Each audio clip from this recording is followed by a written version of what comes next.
Hello! To check battery health using GCPU application on the Redmi Note 14, first of all we need to go into the Play Store application and we need to find ourselves the GCPU app right here, and we need to install this application, to download this application, and after it's installed we simply have to open it, and right there we have to press the check mark and consent.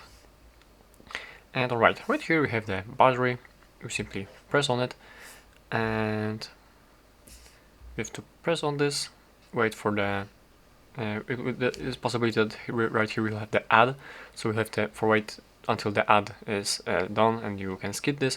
And yeah, right here we have the battery information, and here is the health, which is good, as you can see. And here are more information about the battery capacity, maximum capacity, voltage, and some other things. So, and right here we also have the temperature of the battery, so that's nice. So that's how to do it. Thank you for watching.